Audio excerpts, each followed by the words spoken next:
sebagian dari teman-teman sudah pernah dengar ya, sudah pernah dengar siapa beliau atau sudah pernah ketemu langsung nih dengan Mbak Ita gitu. Kan fenomenal ya Mbak Ita ya. Di mana-mana masih ada Mbak Ita. Baik, Mbak nama Ita Royhana gitu ya. CEO founder Freestaff ID. Terus dosen, Women Empowerment, mentor, dan penulis. Nanti yang bisa. Oke. Mbak Ita itu seorang oke, ibu ya, ibu dari dua anak, nyambi jadi dosen, belajar menulis dan belajar bertumbuh bersama Freestaff. Edukasinya, pendidikannya dari Universitas Brawijaya. Terus lanjut lagi di Universitas Institut Teknologi Bandung ya, ITB ya. Kemudian skillnya nih. Maaf ya, ada suara anak. Banget Mbak. Ya, enggak apa-apa.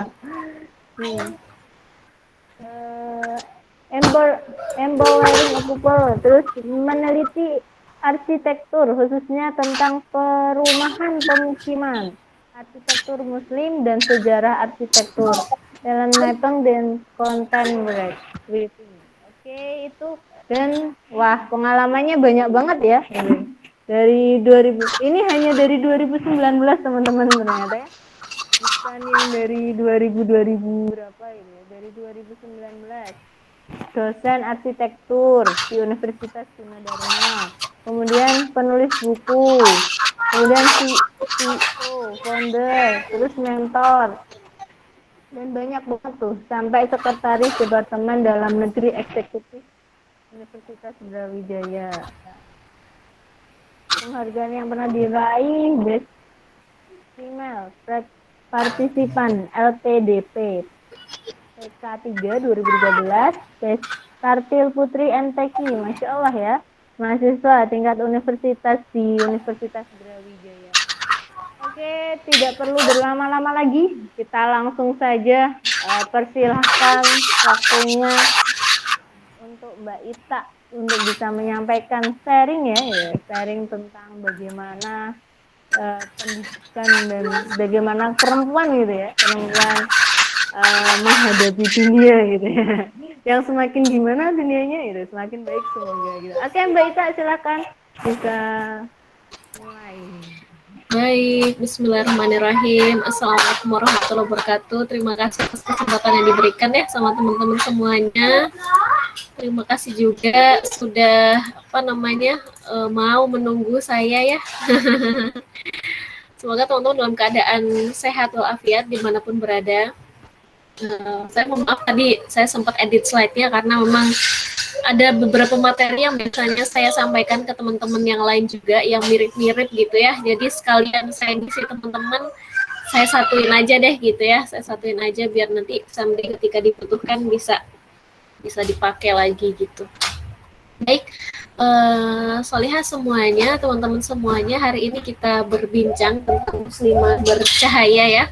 Yang sebetulnya kita sedang ngobrolin soal peran muslimah gitu ya. Kita ngobrolin tentang peran muslimah di muka bumi ini gitu. Kita mulai dulu ya dengan sholawat Allahumma sholli ala Muhammad wa ala ali Muhammad. Asyhadu an la ilaha illallah wa la syarika lahu wa asyhadu anna Muhammadan abduhu wa rasuluhu la nabiyya ba'dah. Allahumma ati nafsi taqwaha wa zakkiha wa anta khairu man zakkaha wa anta waliyuha maulaha.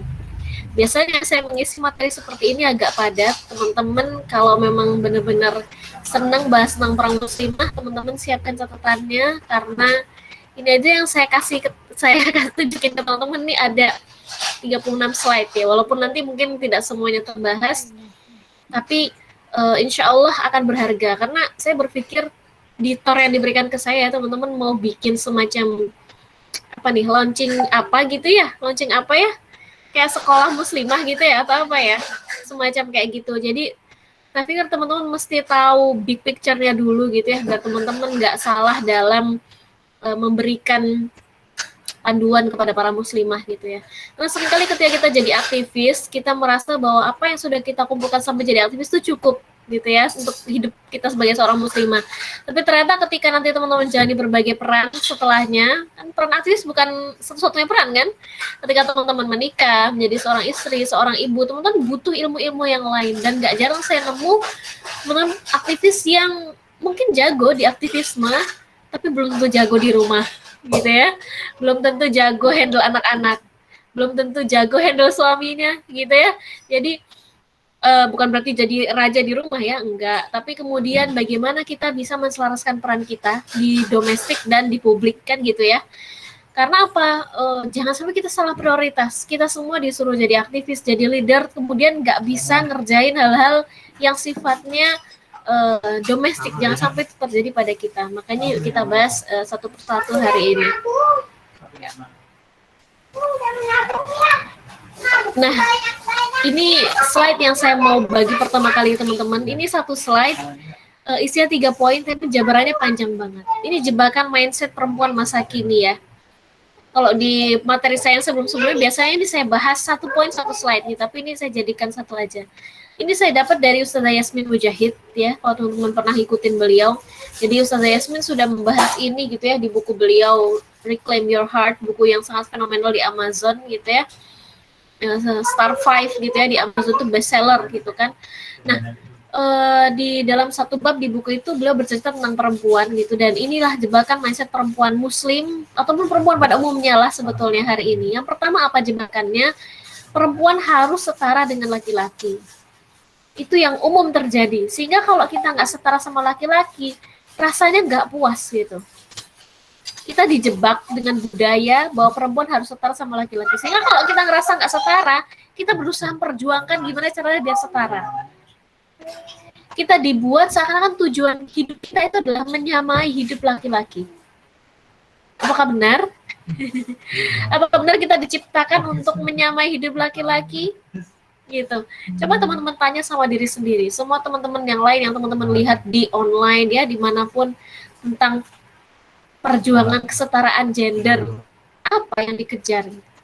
Pengen hidup kayak laki-laki gitu. Semuanya boleh, semuanya bisa, mau kemana aja bisa gitu maksudnya. Kalau laki-laki bisa, saya juga bisa. Hati-hati. Jangan sampai teman-teman salah tujuan hidup. Jangan sampai teman-teman memaknai bahwa tujuan hidup saya harus kayak laki-laki. Kalau laki-laki bisa cari nafkah kayak gitu, saya juga bisa. Jangan sampai kita merendahkan tujuan hidup kita. Tujuan hidup kita jauh more than that gitu ya. Lebih besar daripada sekedar jadi laki-laki. Kita diciptakan Allah Subhanahu wa taala sudah setara sejak awal dengan laki-laki. Jadi jangan pernah merasa inferior gitu ya.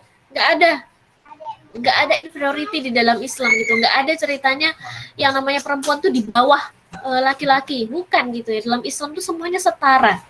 Ya, dalam ketakwaan kepada Allah semuanya sama, kecuali ketakwaannya gitu. Jadi jangan sampai kita kemudian terjebak di sini. Kalau kita terjebak ya, kita menganggap perempuan setara dengan laki-laki, semua usaha yang kita lakukan akan menuju ke sana pikirannya. Kok enak laki-laki kayak gitu gitu. Enak aja, saya juga maulah kayak gitu. Enak aja dia nggak ngasuh anak, masa saya harus melahirkan gitu. Saya juga mau dong, nggak usah melahirkan, karir aja gitu. Jadi yang kita pikir tuh kayak gitu. Padahal Allah menciptakan laki-laki dan perempuan itu dengan spesifikasi masing-masing. Nanti kita bahas. Ya. Tapi kita harus mengembalikan ya mindset kita biar gak terjebak dengan pikiran seperti ini lagi. Karena kalau kita masih terjebak kayak gini, apapun yang kita perjuangkan jadi nonsense gitu ya. Jadi nggak berarti. Kenapa? Karena kita capek perasaan kita ngeliat laki-laki kok dia bisa gitu ya. Jadi baper gitu ya kitanya. Kita ngerasa nggak pernah puas gitu, karena kita nggak bisa menyamai laki-laki gitu ya. Kalau ada laki-laki bisa jadi presiden, kita juga pengen jadi presiden. Jadi kita capek, kok kenapa saya udah sesukses ini nggak bisa jadi presiden gitu kan. Gitu. Jadi capek hidup kita kayak gitu. Yang kedua adalah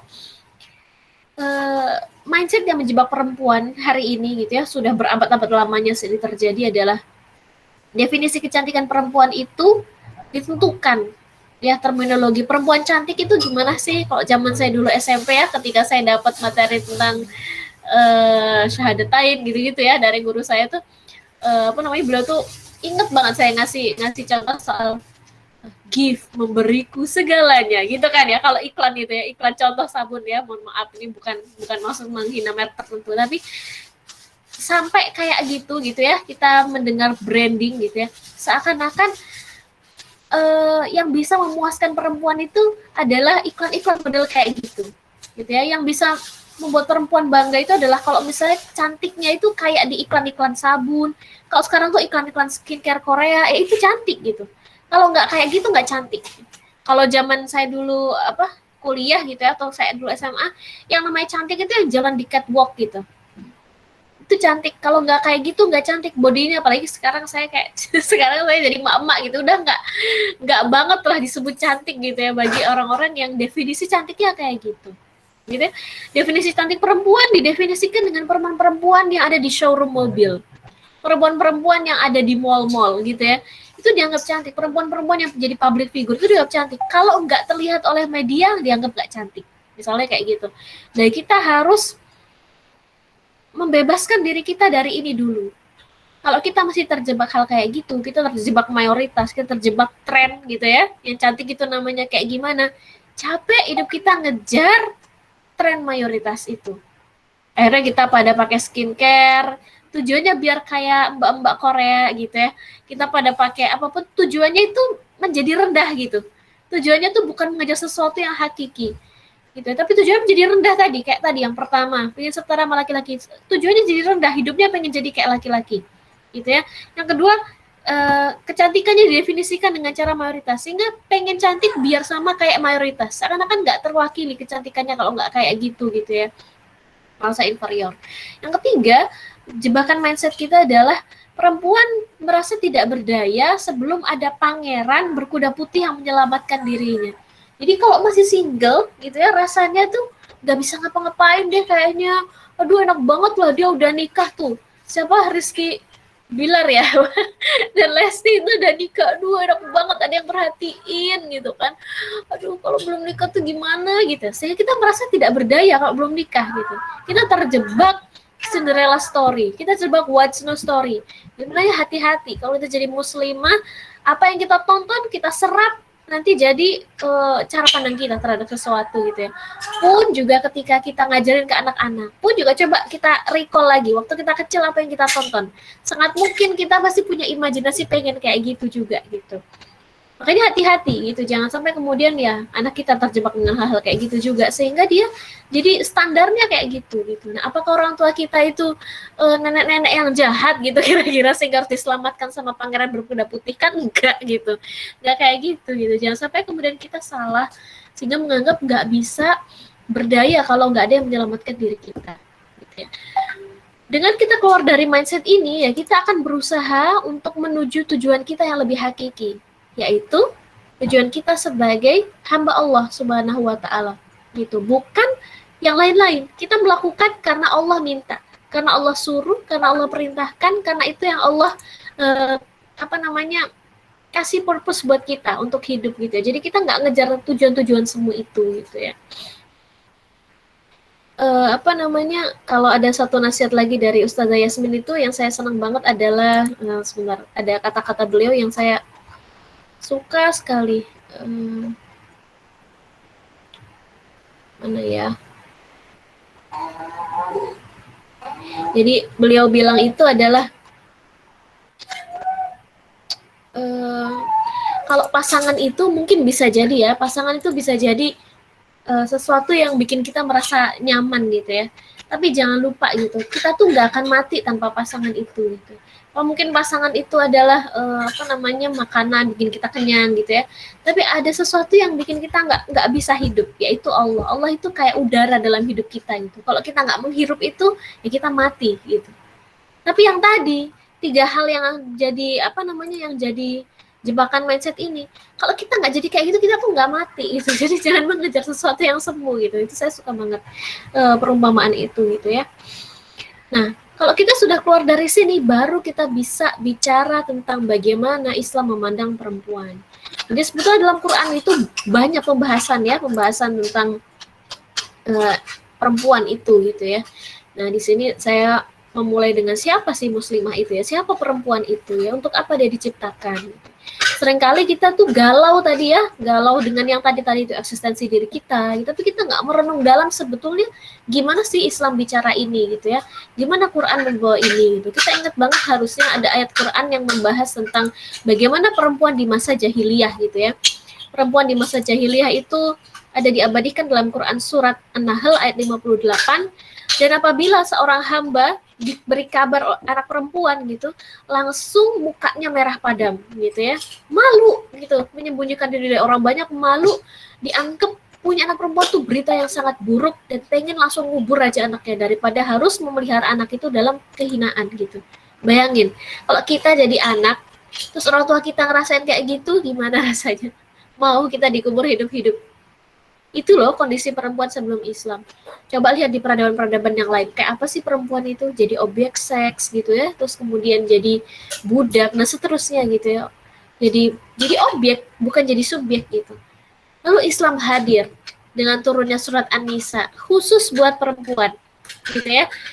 Allah nggak menurunkan surat Ar-Rijal, Allah menurunkan surat An-Nisa gitu ya. Sekarang banyak orang bicara Allah surat An-Nisa cuma ngomongin soal poligami gitu ya.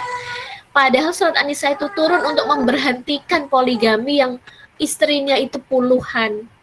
Istrinya tuh bisa sampai ratusan gitu ya. Orang bebas beristri dengan siapa aja. Diatur oleh Quran, dibatasi. Menjadi maksimal 2 atau 3 atau 4 atau kalau nggak bisa 1 aja. Jadi yang namanya kondisi sahabiah di zaman itu ketika surat An-Nisa itu turun adalah mereka itu bukan sedih, nggak kayak orang-orang akhir zaman kayak kita, sedih banget kalau denger ayat poligami itu. Soalnya kan kayaknya tuh punya istri 1 itu petaka gitu rasanya, kita harus 2 kalau di Islam misalnya gitu ya. Padahal sebaliknya, ayat poligami itu tujuannya untuk membebaskan para wanita di zaman itu dari perbudakan, dari penindasan para suami-suami yang tidak soleh. Jadi dengan turunnya ayat poligami itu, Allah meminta orang-orang Quraisy itu menceraikan istrinya yang banyak itu, menyisakan 2, 3, 4 atau 1 kalau nggak bisa adil. Dan itu berat buat laki-laki Quraisy. Apalagi pembahasannya, coba bahas surat An-Nisa itu, di bawahnya ada perempuan dan anak-anak yatim nggak boleh zalim sama mereka, kembalikan harta mereka. Karena apa? Kalau dulu perempuan diperistri itu seenaknya sendiri orang-orang Quraisy itu, hartanya diambil. Jadi menikahi anak-anak perempuan yang orang tuanya meninggal, tapi bukan buat menyayanginya, bukan gitu, tapi diambil hartanya, sampai kayak gitu. Makanya turun Quran surat An-Nisa itu. Kalau kita nggak ngerti asbabun nuzulnya, kita nggak ngerti tafsir sirah dari surat itu, apa yang kita lihat? Sama kayak orang lihat sekarang kan ya, sama kayak orang menganggap bahwa aduh Islam mah poligami diarahin ke sana terus gitu. Oh, patriarki Islam itu dan seterusnya. Kita nggak ngerti ayat itu bahas tentang apa. Gitu ya. Jadi sangat berbeda orang yang baca Quran, baca tafsir Qurannya dengan orang yang cuma cuplik ayat terus dikodak-kadok gitu ya. Cuma dicocok logi aja, itu beda banget gitu. Jadi teman-teman hati-hati, jangan sampai kemudian teman-teman terjebak dengan tadi ya propaganda-propaganda yang di luar. Nah, masih ingatkah kita tentang kisah Bunda Hawa ya? Dulu Bunda Hawa itu diciptakan oleh Allah sebagai teman Nabi Adam gitu ya, teman hidup Nabi Adam. Bahkan dinikahkan langsung oleh Allah gitu. Jadi Nabi Adam tuh kesepian gitu ya, kesepian. Jadi kalau di dalam satu buku tuh ada buku tentang 99 nasihat dahsyat Nabi untuk wanita. Tuh beliau memulai dengan Adam merindukan Hawa gitu. Apa yang Adam rindukan dari Hawa? 3 hal ini. Nabi Adam membutuhkan generasi penerusnya, membutuhkan seseorang yang dia cintai, dan membutuhkan kebersamaan. Apa yang kita pelajari dari situ? Jadi Bunda Hawa itu diciptakan untuk jadi apa sih? Generasi penerus, artinya beliau jadi ibu. Ya, untuk dicintai artinya beliau jadi istri, agar bersama melakukan amal soleh, dan ini berarti dia jadi teman beramal soleh, jadi teman bersama berdakwah gitu ya. Ini diabadikan dalam Quran surat An-Nisa ayat 1. Jadi kalau teman-teman baca Quran surat An-Nisa ayat 1, kalau teman-teman nggak nangkep pesan itu, nah berarti teman-teman belum paham.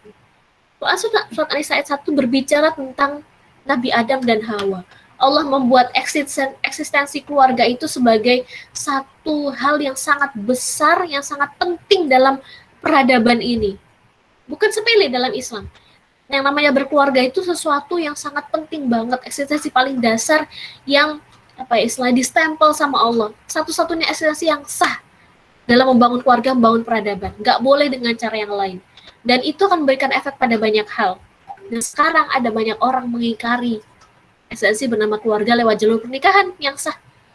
Menganggap bahwa kumpul kebo boleh, ya, menganggap bahwa pernikahan sama jenis boleh, gitu ya, dan seterusnya. Padahal itu udah dijawab sama Allah lewat An-Nisa ayat 1. Gitu. Jadi kalau kita udah paham itu, insya Allah kita nggak akan bertanya lagi, kenapa sih kita mesti kayak gini, gitu ya. Karena itu ketentuan Allah.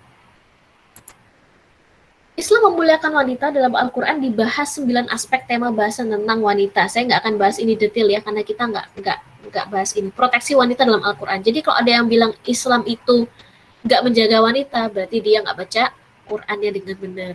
Quran ada surat-surat khusus yang membahas topik itu, proteksi perempuan gitu ya, dalam banyak hal gitu. Jadi betapa Islam memuliakan wanita itu nggak cuma omong doang di Islam, tapi ada hukum-hukumnya dalam berbagai aspek. Individu sebagai individu, muslimah sebagai istri, muslimah sebagai ibu, nanti semua hak-haknya dipenuhi di situ. Kemudian ada 3 terminologi wanita dalam Al-Quran gitu ya. Ada unsa, peran reproduksi peradaban, ada mar'ah, peran kepemimpinan domestik, dan ada nisa, peran gender. Kita akan bahas satu-satu. Yang pertama, unsa ya, peran reproduksi peradaban. Unsa ini diabadikan dalam Quran surat 49 ayat 13, walaisa zakaru kal unsa. Allah menggunakan kata unsa ini untuk menjelaskan peran perempuan ketika itu terkait dengan peran reproduksi. Ya, dari namanya aja zakar dan unsa. Kalau kita belajar bahasa Arab gitu ya, alat kelamin laki-laki itu namanya zakar gitu. Sampai seperti itu. Jadi, ayat ini menjawab tentang masalah biologis. Jadi yang namanya biologis itu adalah hak prerogatif Allah. Allah menciptakan laki-laki dan perempuan, hak prerogatif Allah. Bukan nanti bisa berubah gendernya, nggak bisa. Itu udah dikasih sama Allah alat kelaminnya itu. Gitu ya. Jadi kalau misalnya ada yang merasa, aduh saya mah sebetulnya kayaknya saya tuh laki-laki gitu ya. Padahal udah jelas-jelas gitu secara fisik biologisnya itu kayak gitu, dikasih Allah kayak gitu. Nah itu yang kita nggak boleh kemudian ngawur gitu ya. Diksi ini digunakan untuk menjelaskan jenis kelamin yang itu hak prerogatif Allah. Dan ini berdampak pada hukum-hukum yang lain. Hukum toharoh, berbeda laki-laki dan perempuan bersucinya. Hukum waris, berbeda haknya. Hukum mahram, berbeda juga. Nah jangan sampai kita nggak ngerti ini, kemudian kita jadi salah gitu ya, menempatkan gitu. Nah unsa ini apa fitrahnya? Fitrahnya dia bisa mengandung, diberi rahim gitu ya. Kemudian dia bisa melahirkan, bisa menyusui gitu. Dan ini nggak ada selain di unsa. Sehingga namanya peran reproduksi peradaban. Saya izin sebentar ya, si Dedek harus saya pegang sambil saya pegang, bentar ya.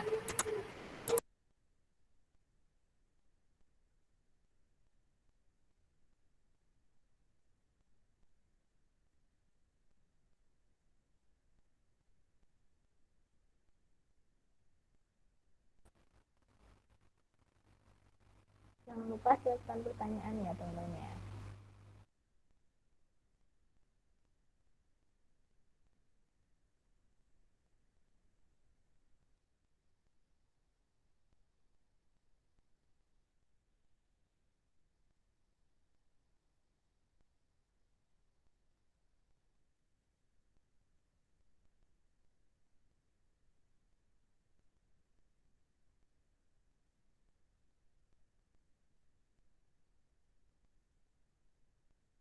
Baik, saya izin sambil off kamera ya, karena sambil nyusuin.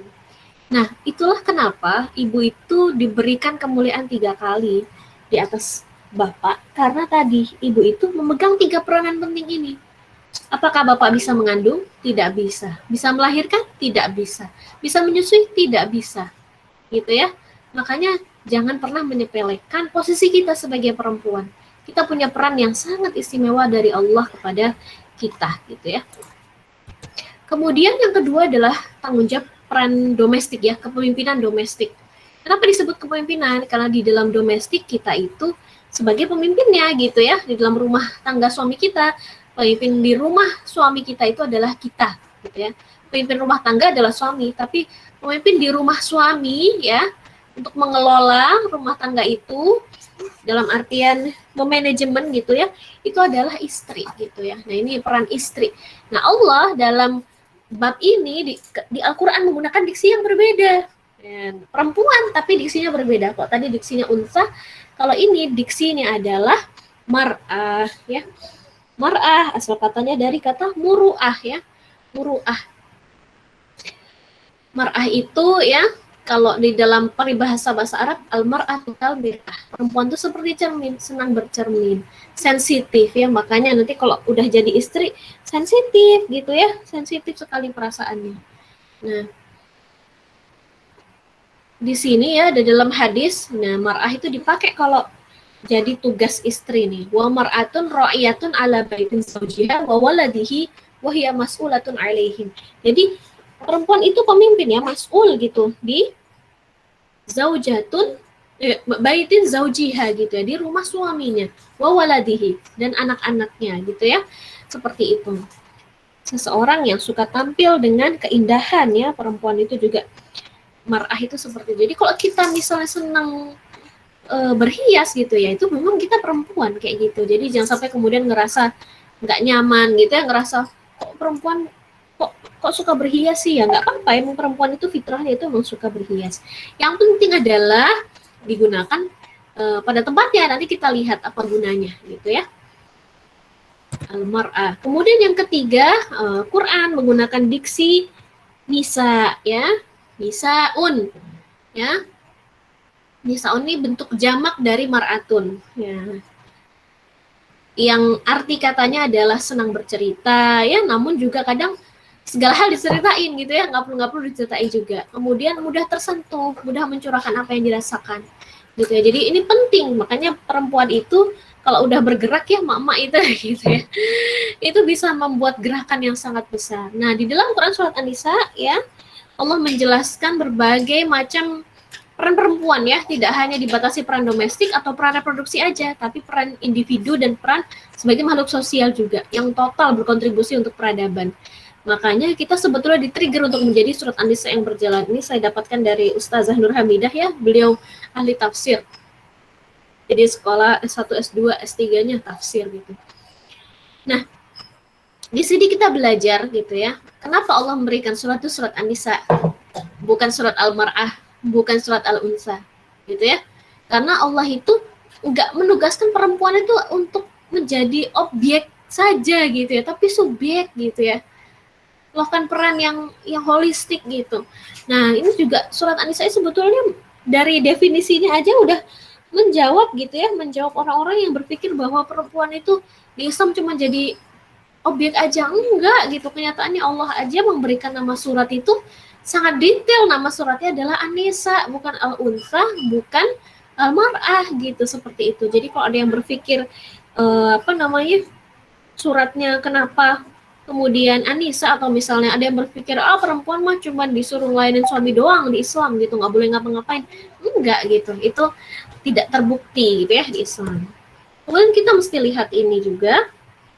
Tapi ini saya masih ingin melanjutkan pertanyaan ini kepada Ustadz Saiful Bahri ya. Beliau seorang pakar tafsir Al-Quran juga, karena ini saya ngambil dari Teh Nabila Hayatina, tentang prosentase ya, tentang prosentase peran kita di dalam Al-Quran itu dibagi istri, ibu, individu, dan sosial, berapa persen sih pembahasannya gitu. Nah, yang perlu kita pahami, kita bisa jadikan ini sebagai acuan mana yang prioritas gitu ya. Tapi kita juga bisa melihat ini sebagai highlight juga, bukan pada angkanya, tapi kisah-kisahnya gitu ya. Sebetulnya kalau dari peran nggak jauh beda ya, ini 3 peran, 1 peran, 2 peran gitu kan. Tapi kalau kita lihat dari prosentase jumlah surat yang membahas, ini memang lebih banyak. Jadi saya lebih memilih untuk berhati-hati, jangan sampai kita terjebak nih. Nanti ada nih golongan yang misalnya suka mendikotomikan nih, jadi tuh makanya jadi istri doang yang lebih penting, udahlah nggak usah yang lain-lain, nggak usah, ya nggak juga gitu ya. Jangan sampai kemudian kita jadi kayak tadi meniadakan gitu, dengan megang yang satu meniadakan yang lain. Tapi kita juga nggak boleh tutup mata ngelihat ini. Artinya nanti ketika kita punya kebijakan apa-apa, kita mesti lihat mana yang harus kita prioritaskan, juga ngelihat ini gitu ya. Artinya kalau ada masalah-masalah, coba kembali ke rumah, karena persentasenya lebih besar peran kita di sana. Tanggung jawabnya kepada Allah lebih besar gitu ya. Pada suami tanggung jawabnya lebih besar. Nah, ini peran sebagai istri, kita bahas satu-satu ya tadi. Peran kepemimpinan domestik sebagai istri, apa sih tugasnya? Ini dalam Quran Surat An-Nisa ayat 34. Yang pertama tugasnya adalah sholihat ya. Sholihatu qanitatun hafizat gitu ya. Kayak gitu ayatnya. Artinya apa? Allah itu menggunakan diksi sholihat gitu ya. Jadi Allah nggak nyebut mar'ah di situ. Langsung ar-rijalu qawwamuna 'alan nisa gitu ya, dan bla bla bla dan tugasnya laki-laki, kemudian fasolihatu gitu, dan perempuan yang muslim dan yang solihah gitu ya, dan istri yang solihah. Jadi udah langsung dirangkum dalam kata solihah, solihat gitu ya.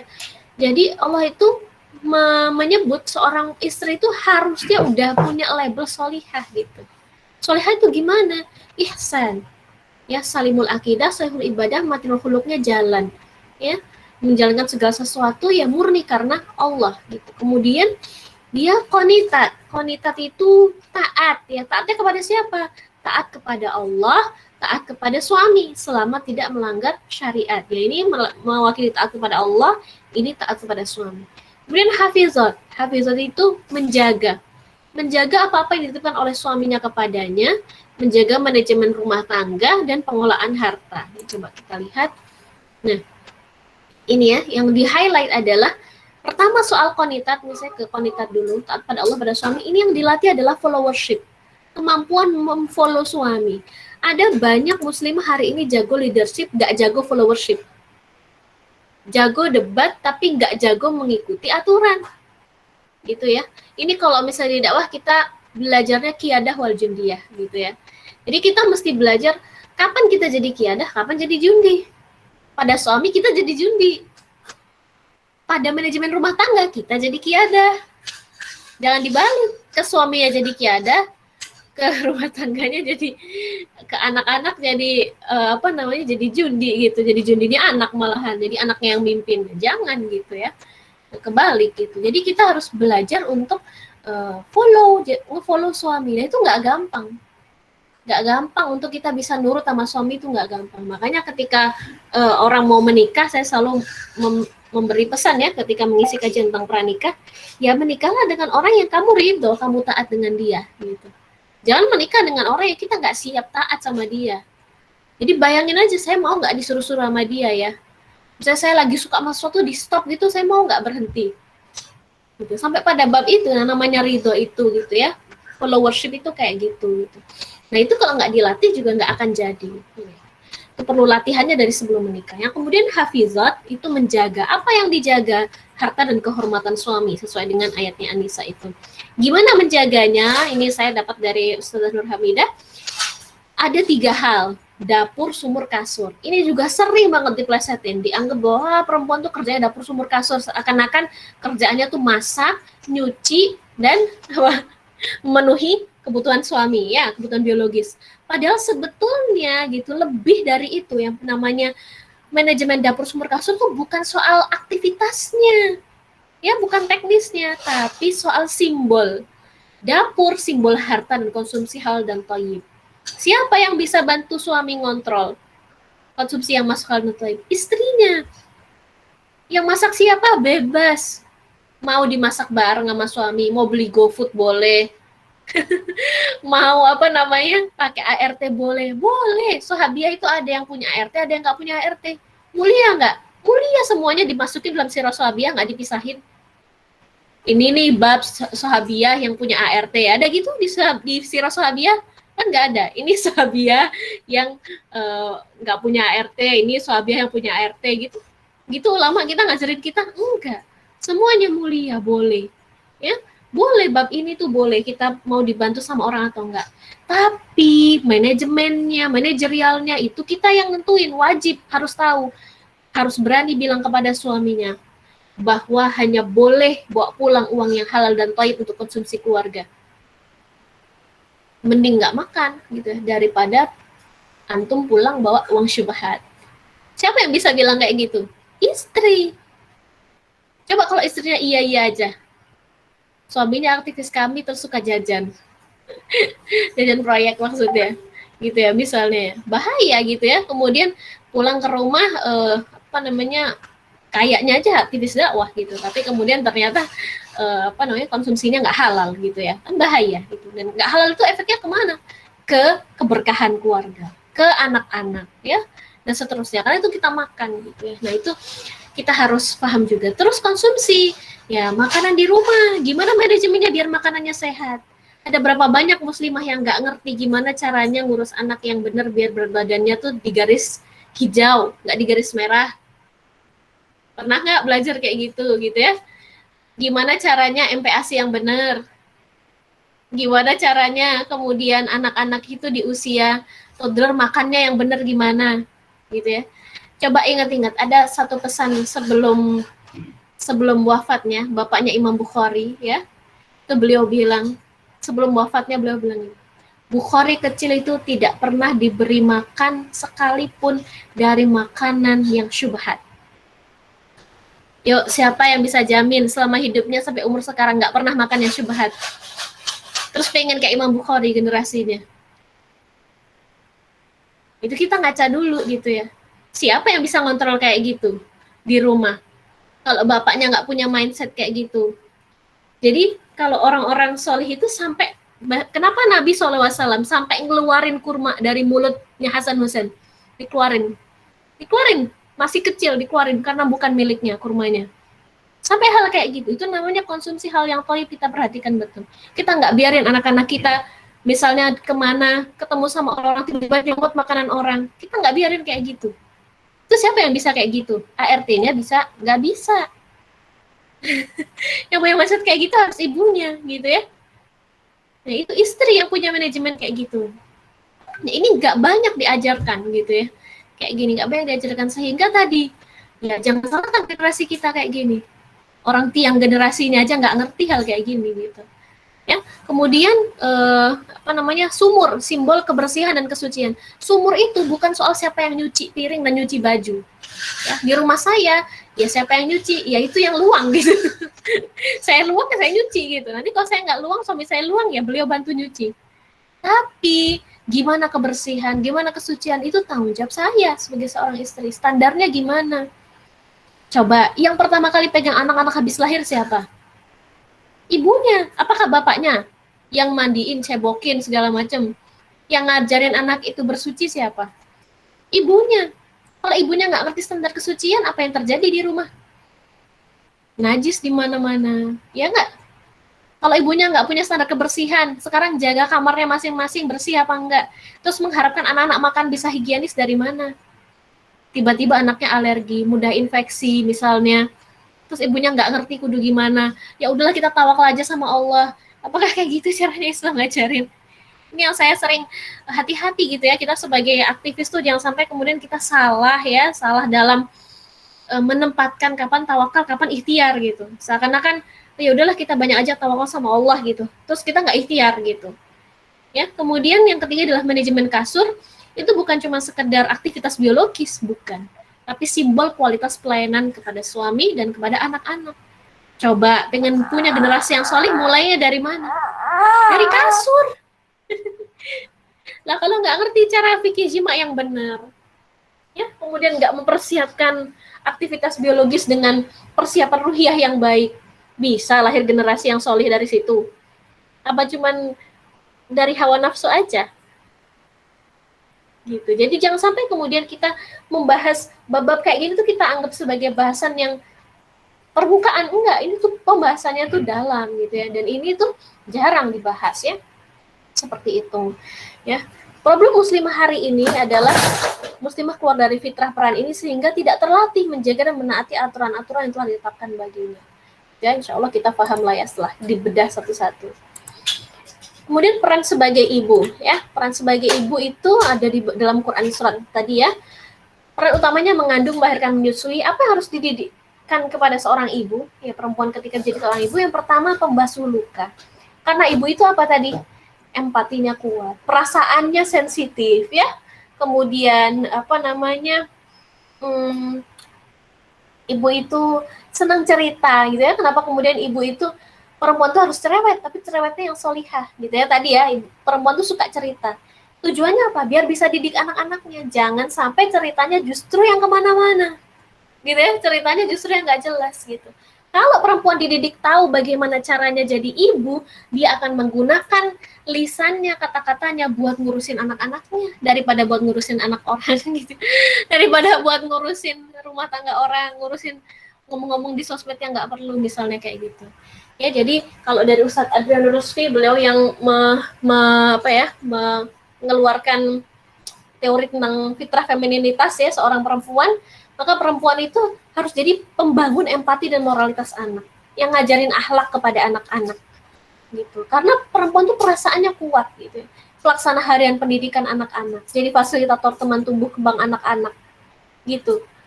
Kalau misalnya kita lihat dari sini, jadi boleh nggak perempuan bekerja? Boleh aja, tapi ini jangan ditinggalin gitu ya. Jangan ditinggalin pembasuh luka anak-anak, jangan itu didelegasikan. Ini nggak bisa didelegasikan. Sekali didelegasikan, anak-anak akan kehilangan figur ibunya. Kalau udah kayak gitu, jangan tanya anak-anak kok nyari orang lain daripada ibunya, gitu ya. Kemudian penyuplai femininitas. Jadi ada beberapa poin tentang femininitas ini sebetulnya, tapi kita nggak usah bahas di sini. Yang jelas adalah anak untuk bisa jadi feminin, siapa yang ngajarin? Ya ibunya harus ngajarin. Kalau ibunya nggak pernah ngajarin jadi feminin, gimana caranya jadi feminin? Nggak ngerti gitu ya. Dan ini nggak pernah ada di sekolah kita. Jadi kalau kita nggak ketemu dengan orang-orang yang femininitasnya kuat, bisa jadi kita juga nggak terdidik femininitasnya, gitu ya. Ya gitu. Terus kemudian, nah ini saya mau lihatin ini saya dapat dari Ustadz Adi Hidayat ya. Hasil riset MIT menunjukkan bahwa ibu memberi pengaruh 75% ke anak jika menjalankan peran dengan sempurna, ya. 75 banding 25, berarti kan perbandingannya ya, karena ibunya 75%. Nah, makanya ya jika relevan gitu kalau misalnya hadisnya itu ibu baru ayah gitu. Hasil riset biologi molekuler maaf ya. Ada bagian sel yang hanya diturunkan oleh ibu kepada anak-anak, yaitu mitokondria, yang bawa nilai-nilai emosi, kekuatan, mentalitas anak, rasa selalu ingin dekat, itu ibu yang punya. Kenapa ibu yang tadi mendidikan empati ya? Kenapa ibu yang kemudian ngelus hati anak-anak, membasuh luka anak-anak? Kalau anak-anak jatuh sakit, ya membasuhnya siapa? Ibu-ibu yang harus basuh itu, gitu ya. Jarang bapak-bapak juga melakukan hal itu ya. Kalau yang ada yang sudah menikah, coba. Jarang laki-laki melakukan hal itu, membasuh luka. Karena laki-laki tugasnya beda. Mendidik ego, mendidik kepemimpinan gitu ya. Mendidik yang kekuatan-kekuatan. Nah, kalau ibu mendidik hal-hal seperti ini, emosi dan segala macamnya. Tapi kalau muslimah kita nggak terbiasa kayak gini, dianggap ini cemen gitu ya. Kamu mah baperan. Justru muslimah itu harus baperan. Kalau nggak baperan, kalau perasaannya nggak sensitif, hati-hati, jangan-jangan dia lebih kuat maskulinitasnya. Terus fitrah feminitasnya udah tergerus. Karena selama ini hidup di sekolah-sekolah yang sama, laki-laki perempuan disuruh sama semua. Justru bahaya kalau nggak punya sisi feminin. Ya, saya dengar dari Ustadz Adrian Rusfi ya, ada seorang anak di sebuah sekolah dorong gurunya dari lantai 2, gurunya patah tulang, orang tuanya dipanggil, gitu ya. Kemudian Ustadz Adrian Rusfi bilang gini, apa yang saya temui? Saya seperti bertemu 2 orang ayah. Padahal ketemu sama ayah ibu, tapi ibunya kayak ayahnya juga. Kenapa kayak ayahnya? Karena ibunya juga maskulin. Anak itu ditanya, kamu merasa ini enggak? Merasa bersalah enggak? Dorong gurumu dari lantai 2 gitu. Enggak, gitu. Ya karena enggak pernah dididik empati sama ibunya. Bahaya enggak? Bahaya gitu, sampai bisa sejauh itu, sampai bisa nggak ngerti perasaan orang lain kalau misalnya nggak diajarin dari rumah. Jadi mau dibawa, goyang-goyang. Ini ya.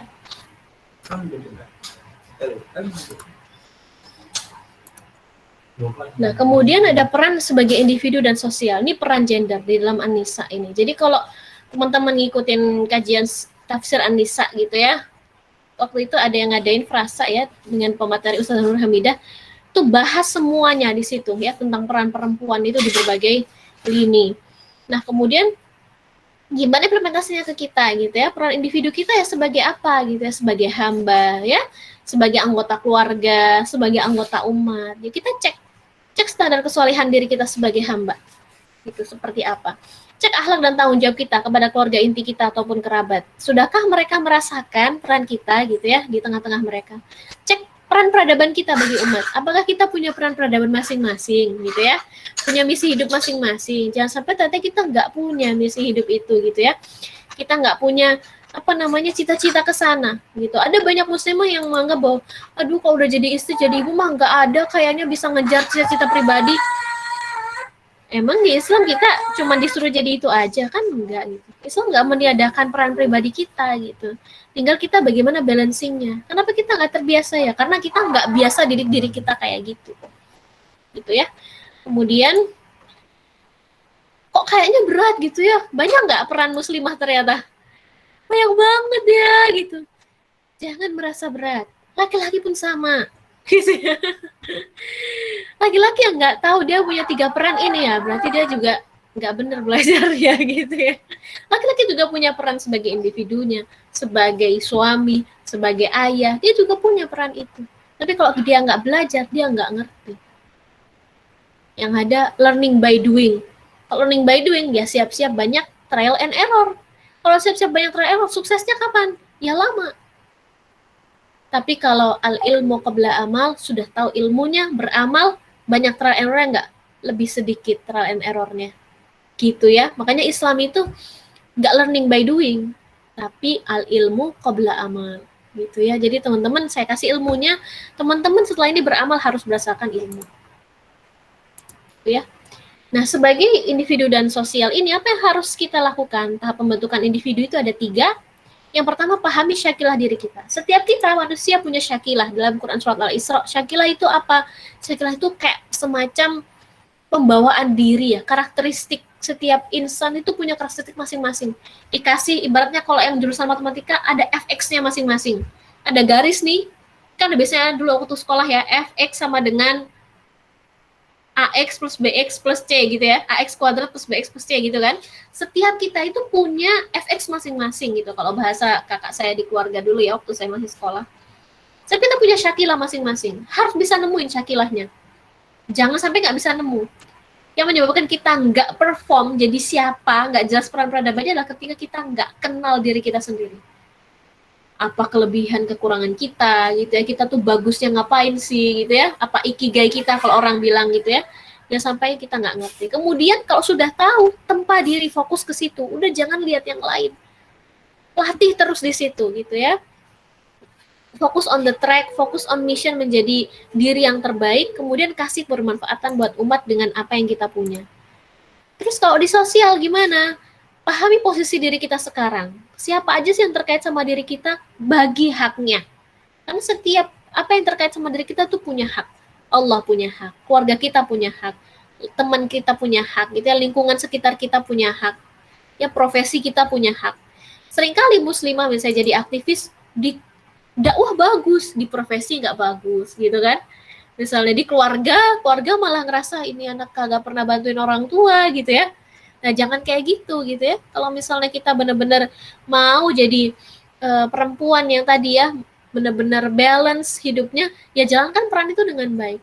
Yang harusnya merasakan keindahan pribadi kita yang pertama kali adalah keluarga kita. Itu jangan kebalik gitu, keluarga kita nggak ngerasain, orang lain ngerasain gitu, nanti jadi salah. Kemudian yang stage ketiganya, memastikan tidak ada yang terzolimi sama kita, gitu ya. Seperti itu. Jadi kalau kita udah mulai evaluasi, kok kayaknya ada protes dari rumah, kok kayaknya ada temen yang nggak nyaman dengan kita, nah kita berarti harus evaluasi lagi peran individu kita, peran sosial kita. Saya udah sejam ya ngomong ya. Dan setelah tahu semuanya, pertanyaannya adalah sejauh mana diri kita mempersiapkan setiap peran itu gitu ya. Maka ini saya kasih beberapa saran gitu ya, upgrade sisi femininitas kita dengan cara olah rasa. Olah rasa itu dengan perbanyak tazkiyatun nafs ya. Olah empati dengan memperkaya, melihat sudut pandang dengan hati gitu ya, bukan cuma dengan akal aja. Karena kita banyak dididik secara IQ melihatnya dari akal doang seringnya ya. Kemudian perkuat kemampuan mendengar untuk mengasah ketaatan kita gitu ya. Karena seringkali kita mengabaikan apa yang kita dengar, sehingga kemampuan followership kita itu jadi rendah. untuk mengupgrade sisi misi hidup, apa yang harus dilakukan? Olah potensi berdasarkan Syakilah, olah aktivitas berdasar 4 kuadran. Lakukan aktivitas yang kita enjoy, senang melakukannya, easy, mudah melakukannya, excellent, sekali langsung bagus, earn, menghasilkan. Kalau kita melakukan aktivitas di 4 poin ini, jadi satu aktivitas, tapi itu 4 poin ini terpenuhi, insya Allah berarti itu aktivitas yang kita akan bisa jadi misi hidup kita. Gitu. Kemudian olah kepekaan terhadap hal dan kewajiban kita dimanapun kita berada. Ya. Jadi kita mesti sadar ya, solihah semuanya, bahwa kualitas diri kita akan menentukan kualitas generasi kita yang berikutnya. Nah, tadi itu konsep besarnya. Kemudian gimana cara melakukannya? Bikin manajemen prioritas peran. Ya, karena kita perlu kebiasaan, kita perlu ritme, gitu ya. Jadi konsep tadi itu nggak akan jalan kalau nggak ada manajemennya, gitu ya. Manajemennya gimana? Ukur keseimbangan hidup kita. Yang minimal 5 hal, spiritual, intelektual, finansial, kesehatan, sosial. Bikin kayak gini, ya. Kemudian diukur. Berapa sih skornya? Yang masih jauh di bawah, tingkatkan. Yang udah bagus, pertahankan. Nanti bareng-bareng, jadi sampai merata, gitu ya. Jalannya bareng-bareng, upgrade-nya bareng-bareng. Kemudian set tujuan hidup kita, bikin peta hidup, target capaiannya 10 tahun, 5 tahun, dan seterusnya. Gitu. Saya pun bikin kayak gitu ya. Baru di breakdown. Jadi tujuan selama hidup ini, tujuan hidup di akhir itu apa sih? Di breakdown. Per setiap berapa etapa gitu di breakdown, sampai akhirnya ke tahunan, sampai akhirnya ke bulan, ke harian, apa yang harus kita lakukan. Miliki jam tubuh setiap hari gitu ya. Morning routine, evening routine gitu ya, bikin kandang waktu ya pada kelompok aktivitas kita, bisa blocking time, batching time, bikin kayak gini jam tubuh, biar kita tahu kita tuh balance nggak sih ya aktivitasnya. Rasulullah SAW itu balance ya 24 jamnya. Pernah lihat nggak diagramnya? Saya pernah presentasikan itu di acara yang lain. Nanti kalau misalnya kita perlu bahas, kita bahas ya. Ini saya cepat aja karena biar teman-teman bisa tanya jawab. Kemudian bagi prioritas kita ya dalam kuadran Eisenhower box kayak gini. Ini ada urgent, not urgent, important, not important. Kita pasti tahu ya ini ya. Atau misalnya suka, bisa, suka, tidak suka gitu ya, bisa, tidak bisa. Itu juga boleh. Lakukan yang penting dan urgent. Atau yang suka dan bisa lakukan. Suka, tidak bisa gitu ya. Suka, tidak bisa. Ini misalnya ini suka, tidak suka ya. Ini tidak suka gitu ya. Kemudian apa namanya? Sorry. Suka, tidak bisa. Nah, teman-teman bisa kemudian decide gitu ya. Decide misalnya lakukan nanti gitu ya. Tapi kalau misalnya teman-teman tidak bisa gitu ya. Tidak bisa tapi suka gitu. Kebalik ya saya. Tidak bisa tapi suka. Itu bisa di-decide. Tapi kalau tidak suka tapi bisa, itu bisa di-delegate gitu ya. Nanti saya kebalik tadi ya. Nah, tapi kalau tidak suka dan tidak bisa, ya delete aja, gitu ya. Nggak penting, nggak urgent, delete aja. Jadi hal-hal yang nggak penting itu jangan dikasih space. Seringkali teman-teman tuh di sini dilakuin aja sehingga tadi jadinya tuh kehidupannya tuh nggak fokus gitu. Yang harusnya di sini malah di sini. Gitu. Kemudian punya self control gitu ya. Nah, self control itu dimulai dari mana? Self awareness, self acceptance, self confidence. Self-control, baru self-development, gitu ya. Apa yang bisa kita kontrol itu terkait dengan diri kita. Apa yang nggak bisa kita kontrol terkait di luar diri kita. Jangan kebalik. Jangan pernah berusaha pengen ngontrol apa yang di luar diri kita. Nggak akan bisa.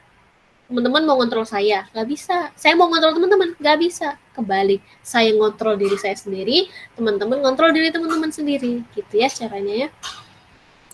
Kemudian buat jurnal aktivitas bagi yang suka ngejurnal. Kalau nggak suka ngejurnal, bikin target aja deh. Gitu, minimal bikin target. Hidup itu butuh target ya. Butuh tahu kita tuh mau tujuannya kemana. Allah saja memberitahu kita, tujuan kita harusnya kemana. Nah, kita pun juga harus kayak gitu. Kemudian kita breakdown, biar kita tahu nih, kita tuh on the track atau enggak. Ini contoh aja ya. Ada habit tracker gitu ya. Kemudian ada rencana bulanan, rencana mingguan gitu. Saya kalau pas lagi nggak riwah sama bayi, saya juga buat kayak gini. Tapi karena baru punya bayi, jadi saya nggak bikin seperti ini. Jadi di kepala aja. Yang penting-penting aja biasanya saya catetin. Oke, insya Allah itu dulu dari saya. Silahkan kalau misalnya ada pertanyaan. Saya kembalikan ke moderator. Afwan. Masya Allah ya, 1 jam yang tidak terasa, rasanya 30 menit gitu. Oke, tadi kita sudah membahas banyak ya, dari peran, kemudian peran diri, peran sebagai seorang istri, peran individu, dan peran sosial gitu ya. Oke, mungkin di sini teman-teman sudah menyiapkan banyak pertanyaan ya. Oke, saya buka dulu pertanyaan, boleh raise hand atau mau chat gitu ya. Yuk, silakan teman-teman yang ingin bertanya.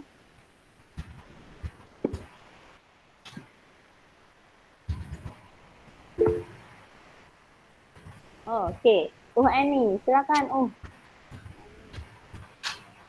Bismillahirrahmanirrahim. Mohon izin nggak pakai video ya, karena biasanya kalau pakai video itu keluar sendiri, jadi mungkin pakai audio aja. Silahkan. Jadi saya pengen tanya mungkin semoga ini nggak terlalu melenceng dari apa yang tadi Mbak Ita bicarakan ya, terkait ini. Gimana manajemen kan dulu kan awal-awalnya pasti kita mungkin barangkali pernah merasakan gitu ya. Kurang jelas suaranya di saya nih. Bagaimana sih Nanti boleh diulang ya. Kurang jelas istri dan juga punya peran sebagai aktivis kayak gitu, terutama perannya sebagai jadi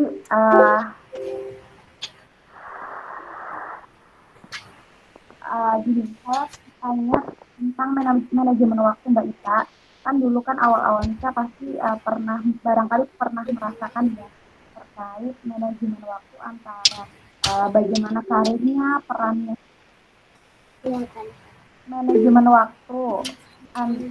waktu Mbak Ita kita pertama kali nikah. Itu kan memiliki peran ya, banyak peran ya, sebagai istri, sebagai wanita karir ya yang barangkali sudah mengajar sebagai DSN, dan juga peran sebagai ibu. Gimana sih cara ngaturnya kayak gitu kan, barangkali kan beda gitu. Pengalaman Mbak Ita sendiri aja. Baik, terima kasih pertanyaannya. Karena saya sendiri masih mengalami, dan itu cukup sulit juga untuk manajemennya. Gimana sih, karena kan punya kekhawatiran sendiri ya, gimana sih anak misalnya dipegang orang tapi kita pengennya punya role sendiri. Mbak, ini aktivitasnya apa ya sekarang? Manajemen waktunya. Gitu mungkin. Boleh saya tahu Mbak, ini aktivitasnya apa sekarang? Kalau saya bisa didengar jelas. Apa Mbak?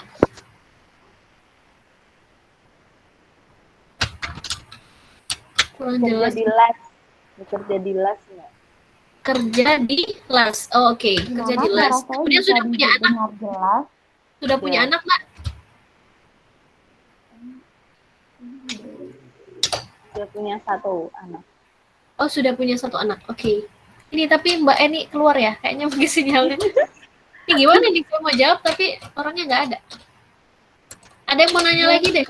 Sambil nunggu Mbak Eninya masuk, coba mungkin panitia bisa ini Mbak Eni masuk lagi nggak?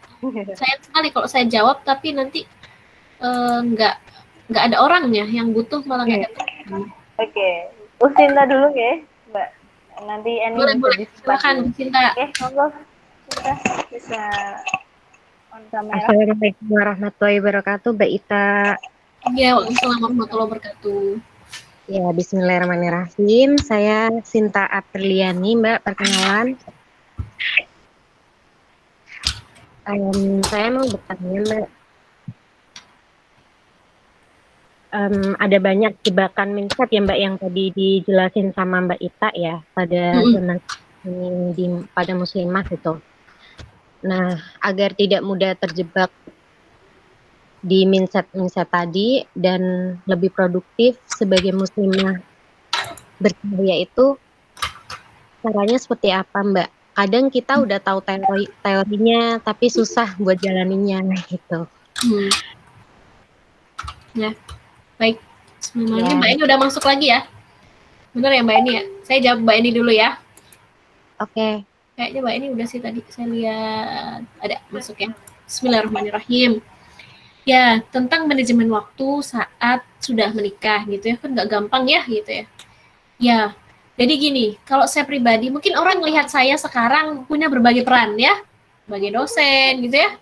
Terus kemudian kalau di Brightok lah itu mah bisa disambi gitu ya sama yang lain-lain. Tapi yang jelas yang terikat dengan orang lain adalah sebagai dosen gitu ya. Saya mau highlight dulu ke teman-teman pengalaman pribadi saya ya. Saya pribadi waktu itu menikah dalam kondisi saya sedang tesis S2. Jadi saya belum lulus ya, belum lulus sekolah waktu saya menikah. Ya, kemudian saya juga telat kuliah itu. Maksudnya telat lulusnya gitu ya. Nambah extend gitu dari jatah beasiswa LPDP saya. Qadarullah karena ibu saya sakit dan seterusnya lah gitu ya. Kemudian ketika saya tektokan menikah gitu ya sama calon suami yang sekarang jadi suami saya, jadi beliau meminta saya untuk mendidik anak-anak gitu ya. Saya yang prioritas didik anak-anak gitu. Saya di rumah memprioritaskan mendidik anak-anak, memprioritaskan rumah sebagai prioritas pertama gitu. Sehingga saya pribadi pun gitu ya menyiapkan diri setelah saya lulus dari S2 saya akan di rumah gitu. Saya punya mimpi untuk jadi peneliti dan segala macam, tapi tidak saat itu gitu. Karena saya tahu saya punya tanggung jawab. Jadi sebelum saya menikah saya itu sudah belajar parenting, suami saya belajar parenting juga. Alhamdulillah sekali gitu ya, Allah mempertemukan. Jadi Allah mempertemukan saya dengan suami itu dalam kondisi yang tepat gitu ya. Beliau sudah banyak referensi tentang rumah tangga, saya sudah banyak referensi tentang rumah tangga. Allah pertemukan, udah jadi deh, tinggal praktek gitu ya. Tinggal komitmen dengan apa yang sudah dipelajari masing-masing. Jadi saya di keluarga juga dididik oleh keluarga untuk siap mengikuti apa kata suami gitu. Jadi saya dulu di rumah ditanya begini, kamu kan sekolah S2, tapi kalau suami kamu misalnya minta kamu nggak kerja gimana? Gitu. Itu pertanyaan dari keluarga saya, bukan keluarga suami ya. Gitu. Walaupun ibu mertua saya dulu waktu saya belum menikah sama suami, justru pertanyaan ketika saya bertemu beliau adalah, kamu apakah nggak kerja aja? Nanti daripada pas punya anak, capek loh kalau kerja pas punya anak. Kenyataannya saya justru bekerja saat punya anak. gitu ya.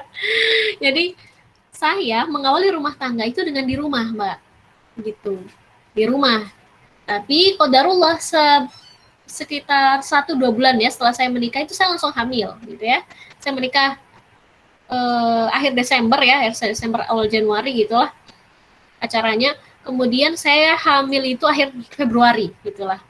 Mulai hamil bukan mulai hamil sih ya, udah 5 pekan ya biasanya kalau ketahuannya itu 5-6 pekan. Terus saya hamil gitu ya. Jadi saya itu setelah itu langsung menjalankan peran sebagai ibu sekaligus ya, sebagai istri sebagai ibu gitu. Saat itu saya menyelesaikan tesis gitu. Dan saya sudah berazam pada diri saya, karena saya memang dididik seperti itu di keluarga saya pengen mendidik anak saya sendiri dengan tangan saya gitu ya. Suami saya pun pengennya kayak begitu, jadi saya tidak mengambil pekerjaan di luar rumah. Nah, kapan saya mengambil pekerjaan di luar rumah? Kapan saya punya peran untuk orang lain, bukan cuma untuk keluarga saya? Ketika manajemen di rumah sudah beres. Anak sudah kepegang, sudah tahu manajemen anak kayak gimana, sudah tahu pola anak kayak gimana, ketika pun ngambil supporting system yang lain. Jadi gini, saya tinggal di Depok, tidak ada orang tua, tidak ada mertua, ada saudara tapi jauh lokasinya, ada kakak saya tapi jauh lah kalau di daerah itu ya sekitar 10-15 kilo dari sini. Jadi enggak, dan itu kalau di Jakarta jauh, 1 jam kalau mau ke sana, 1 jam kalau nggak macet gitu ya. Jadi nggak mungkin kalau misalnya saya mau minta tolong atau apa, itu nggak mungkin. Sehingga kami juga terbiasa mandiri gitu ya segala sesuatunya gitu. Tidak punya ART di rumah. Nah otomatis, nah ini setiap keluarga berbeda ya support sistemnya. Jadi di dalam keluarga saya itu yang tinggal saya, suami dan anak. Nah saya berazam, saya tidak akan melepas anak sebelum dia siap dilepas. Gitu ya. Nah, qadarullah ketika anak saya sekitar mau umur 1 tahun lah gitu, suami saya harus ke Jepang 6 bulan, sekitar 6 bulan. Sehingga saya cuma sama anak di Depok. Tapi saya tetap punya aktivitas dakwah. Saya waktu itu diminta ngisi Brightok juga gitu ya, belum jadi bagian dari Brightok ya, tapi jadi narasumber Brightok. Saya tetap melakukan aktivitas yang non formal, aktif dari rumah itu saya lakukan gitu ya. Aktivitas yang tidak mengganggu tugas saya sebagai istri dan ibu saya lakukan dari rumah. Bahkan saya sempat juga jualan gitu ya, jualan baju gamis anak.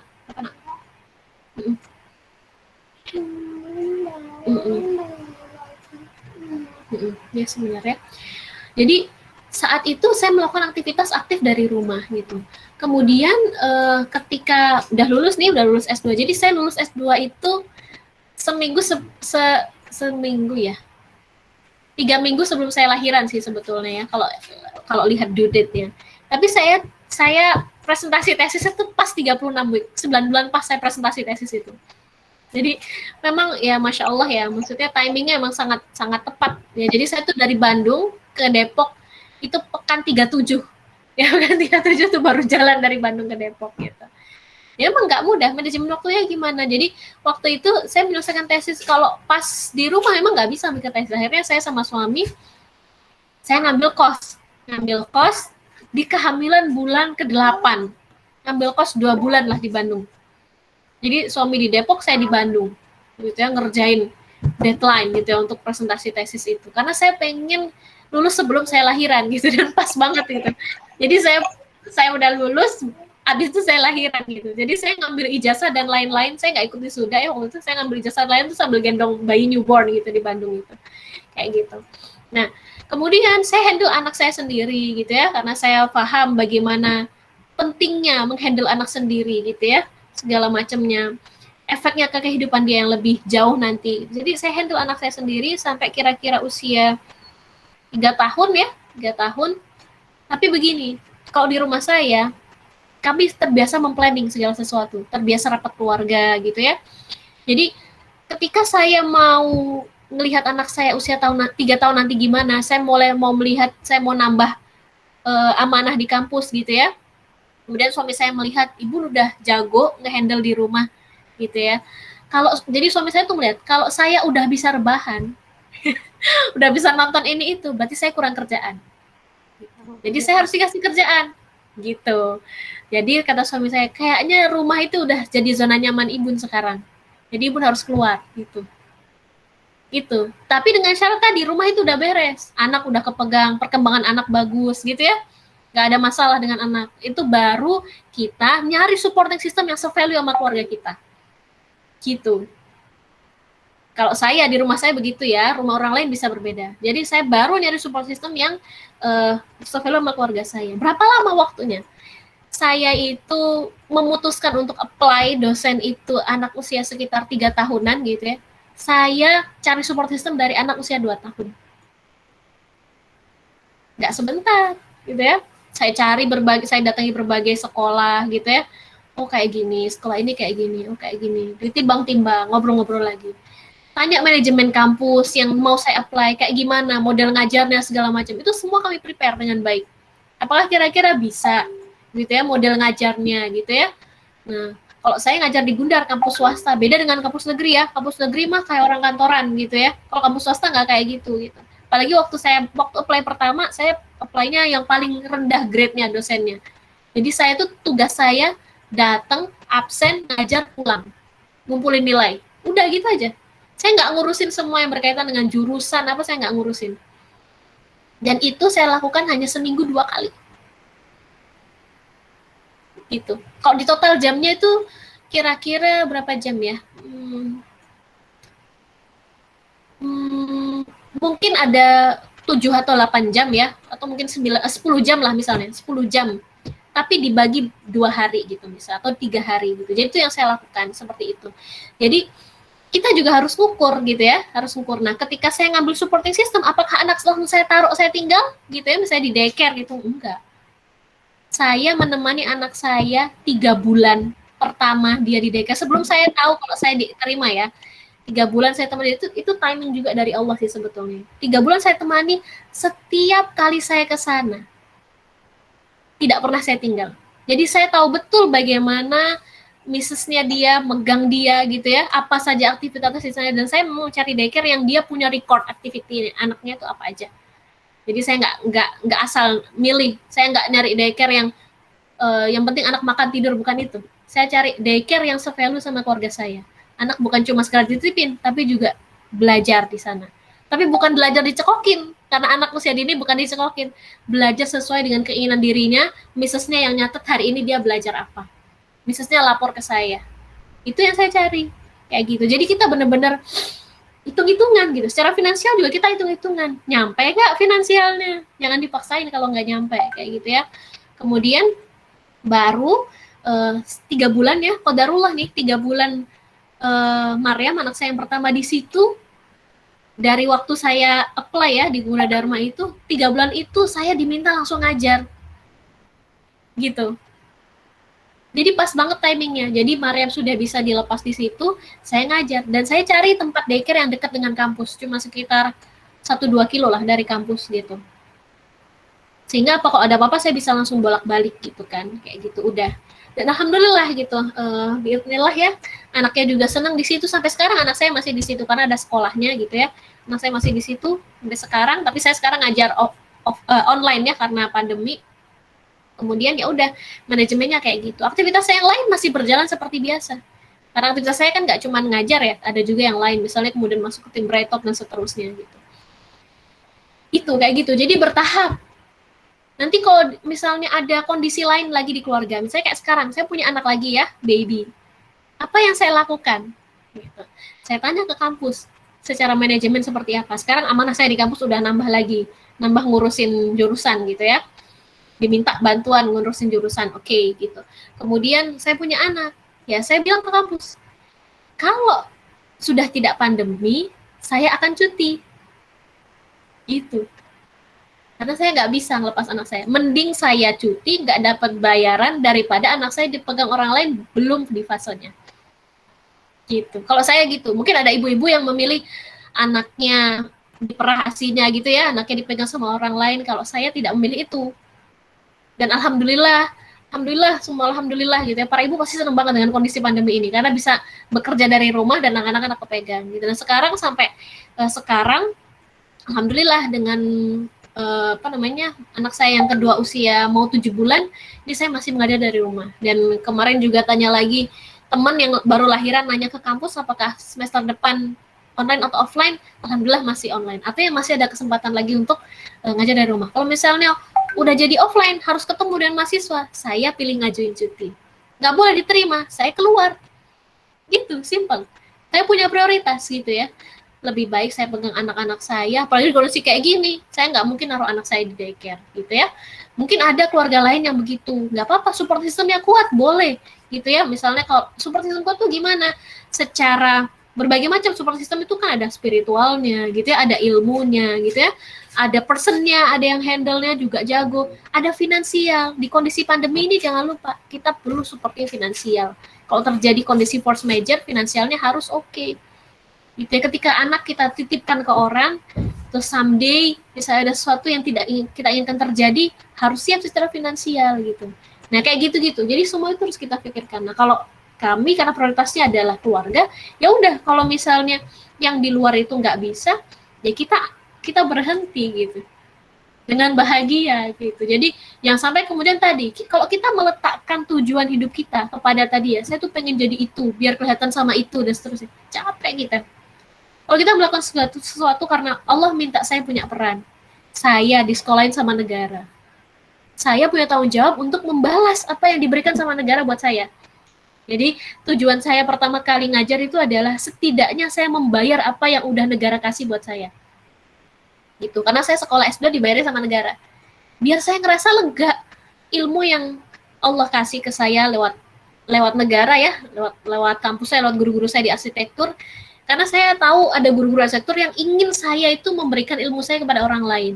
Nah, dengan cara mengajar ini saya transfer ilmu itu. Jadi on mission, jangan kemudian ngajar biar kelihatan ngajar, biar dapat uang. Mungkin kalau emang kondisi keluarganya lagi butuh ekonomi, iya itu jadi tujuan utama. Tapi kalau enggak, jangan. Gitu ya, sayang nanti capek gitu kayak gitu. Jadi on mission. Jadi yang saya cari ketika saya mengajar adalah saya membagi ilmu dengan mahasiswa saya apa yang saya pahami tentang arsitektur dan on mission juga dalam arsitektur Islam. Gitu. Karena sedikit orang yang concern ke situ. Gitu, sehingga nanti ketika suatu waktu saya off, setidaknya saya sudah pernah mengamalkan ilmu yang saya dapatkan gitu. Karena ilmu itu kan nggak ada gunanya kalau nggak diberikan kepada orang lain, ya. Dan yang dihisap bukan ilmu yang kita dapat, ilmu yang kita amalkan. Makanya bagian dari itu sebetulnya, bagian dari misi itu, gitu ya Mbak. Jadi semuanya itu diplan dengan baik, timingnya gitu ya. Kalau sekarang misalnya saya punya bayi, ya saya mundur lagi gitu ya, mundur lagi. Oh iya, rumah prioritas. Sekarang kalau misalnya saya ngambil trainingnya tentang anak semua, tentang pendidikan anak, tentang ini gitu. Karena udah harus update lagi ilmunya dan seterusnya. Gitu ya. Panjang kan jadi sharingnya. Gitu ya. Kemudian pertanyaan Mbak Sinta tadi, tuh saya jadi lupa pertanyaan Mbak Sinta tadi, biar kita keluar dari mindset itu ya. Ya kita kembali ke Quran. Nah, kita sadari fitrah kita kembali ke Quran. Quran udah ngasih panduan. Peran kita itu tadi ya, 3 peran itu. Dasarnya udah jelas. Ya udah kita jalan dengan itu. Jangan jalan dengan mindset yang itu. Yang pertama tadi. Kita explode dalam pikiran kita, dalam hati kita. Kita nggak ngejar itu. Kita ngejar apa maunya Allah dalam hidup kita. Udah sesimpel itu aja. Karena seringkali kita jadi rumit karena kita terlalu banyak lihat orang. Ya, sehingga kita tsunami informasi, kita ngeliat orang begitu udah biarin aja, orang mau menuju kemana segala macam, biarin mereka menuju yang mereka tuju dan kita menuju apa yang kita tuju. Itu ya Mbak Sinta, semoga menjawab. Iya Mbak, terima kasih. Ke moderator. Oke. Masih satu lagi, apa ada yang mau bertanya?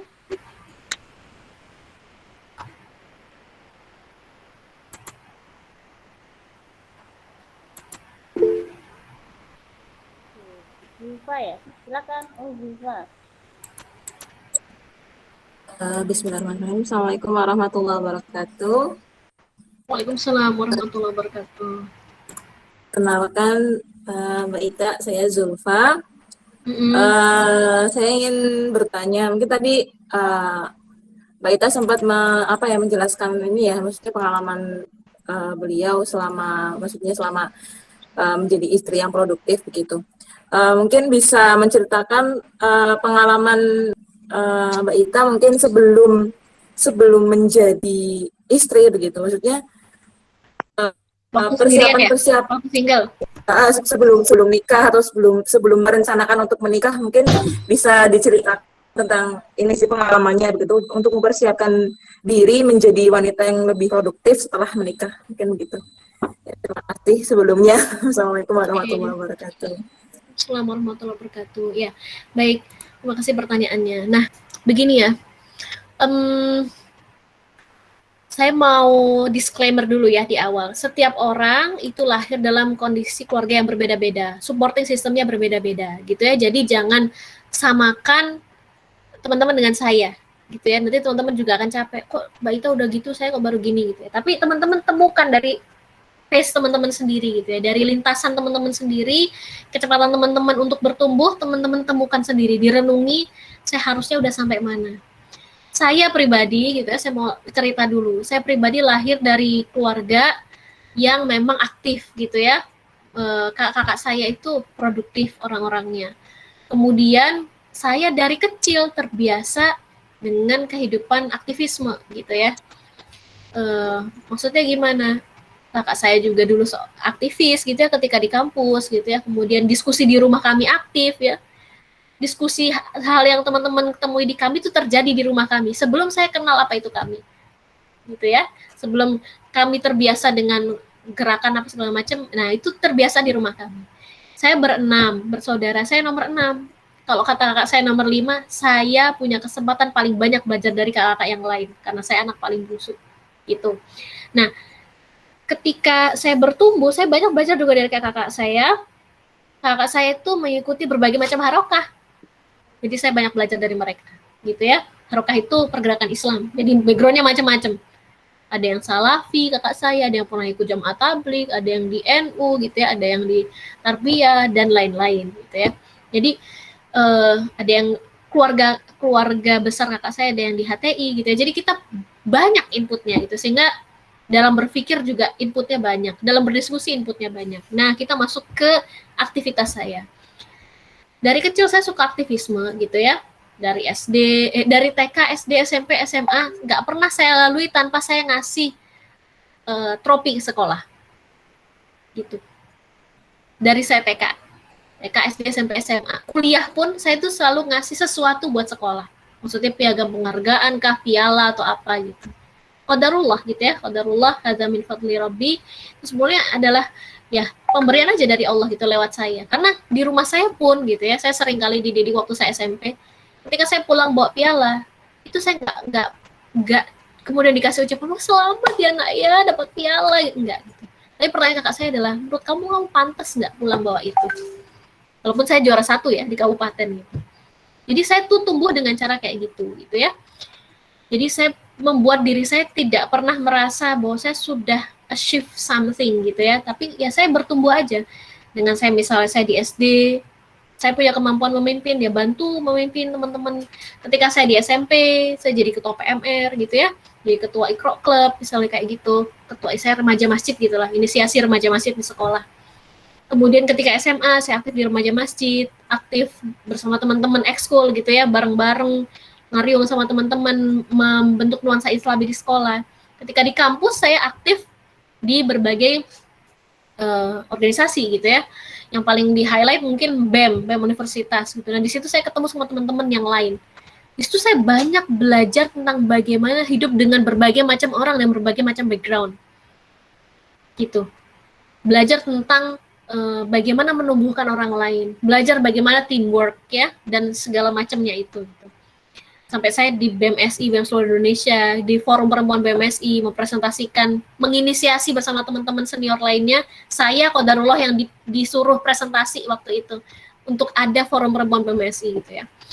Kemudian setelah itu, setelah dari BEM, saya aktif di kami gitu ya, dari kami komisariat, kami daerah, kami wilayah, kami pusat gitu ya. Kemudian saya aktif dari kami itu, kemudian dari circle teman-teman ngaji, saya jadi bisa aktif di ASEAN Young Leaders Forum, ketemu teman-teman ASEAN. Saya ketemu banyak lagi orang-orang yang hidupnya itu untuk Allah gitu ya, kayak gitu.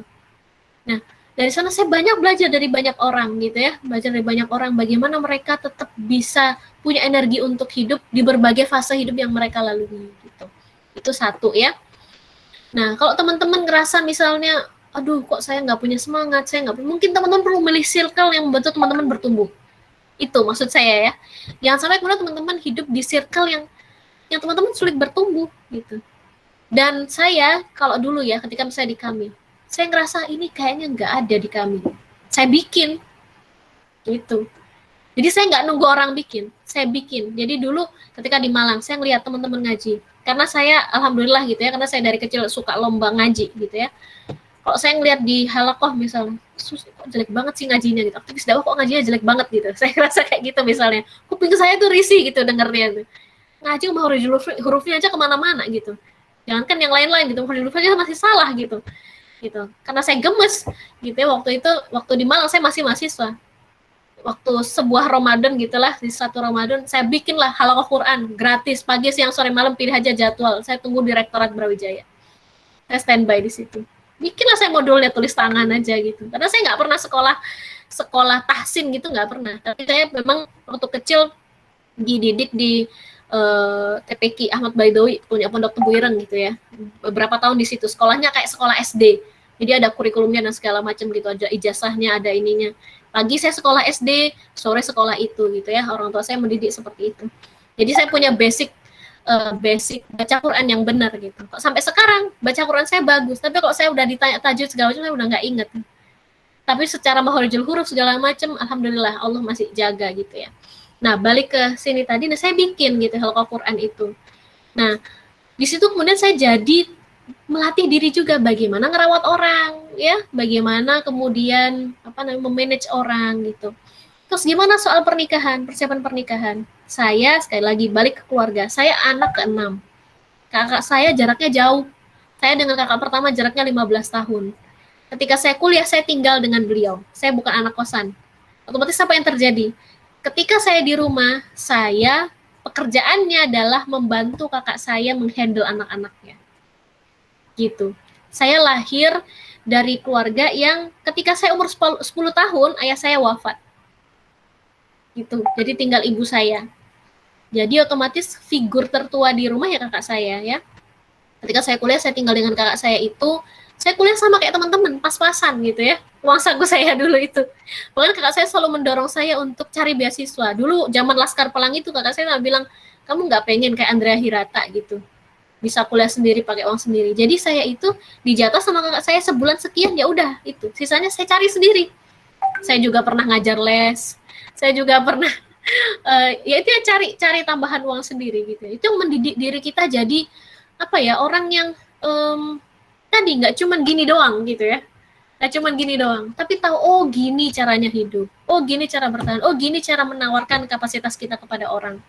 Ya kemudian ketika saya hidup dengan kakak saya belajar ngurus anak-anak itu gimana, handling anak-anak gimana. Saya pernah waktu itu syuro bawa bayi dan 2 kakaknya pakai taksi gitu ya, bawa susunya dan segala macam.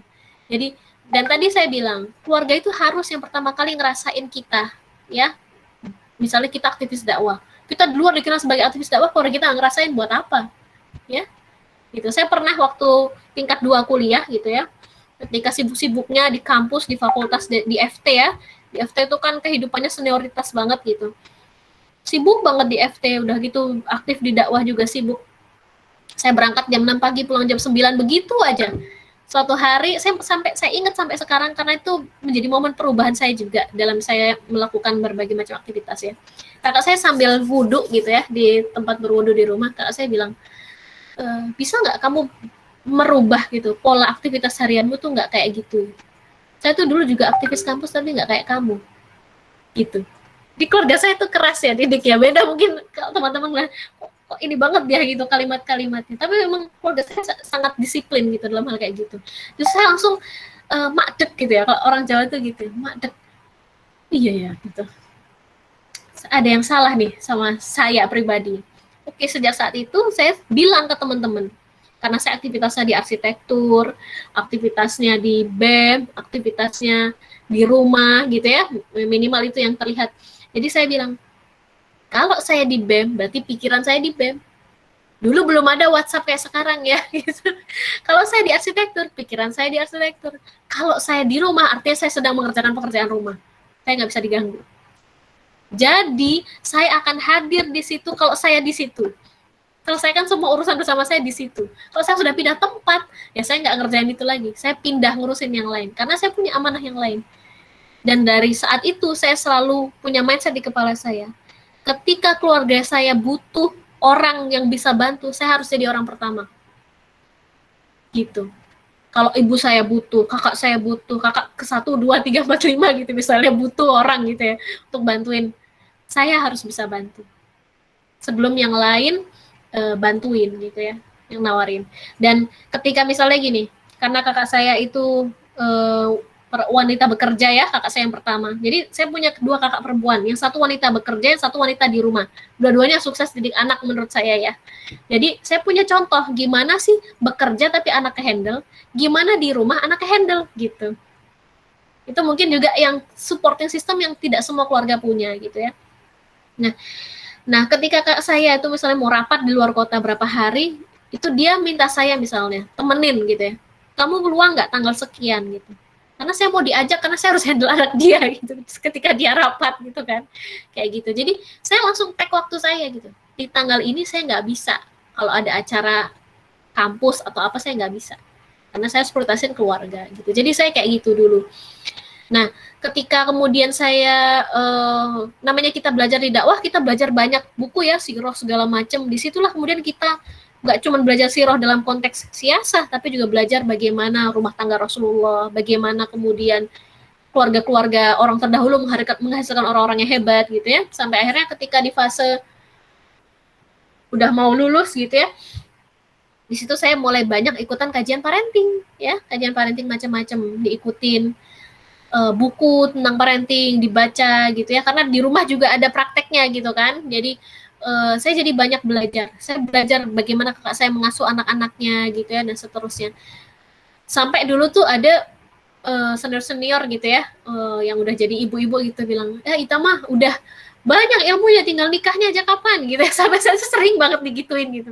Sebenarnya saya S2 gitu, kok nggak nikah-nikah juga gitu ya. Qadarullah aja gitu, saya jodohnya belum ketemu. Nah, sampai akhirnya Allah mempertemukan saya dengan suami saya, akhirnya itu lewat guru juga. Saya nggak kenal sama suami saya. Saya S1 di UB, S2 di ITB. Suami saya S1 di UGM, S2 di UI. Di mana ketemunya? Nggak ada. Kalau ditanya orang ketemunya di mana? Di Bandung, di rumah guru ngaji saya. Nggak ada ketemunya di mana. Nggak kenal sama sekali sama suami saya. Tapi ketika saya baca biodata beliau, saya nggak pernah menyangka akan dijodohkan dengan orang yang background-nya itu mirip dengan apa yang saya lakukan. Maksudnya gimana? Ketika saya aktif di BEM, suami saya aktif di FOSEI, gitu ya. Ketika saya aktif di KAMI, suami saya aktif di MITI, gitu ya. Dan beliau juga, kalau misalnya kita mau bilang jabatan-jabatan strategis, dulu suami saya Presidium Nasionalnya FOSEI.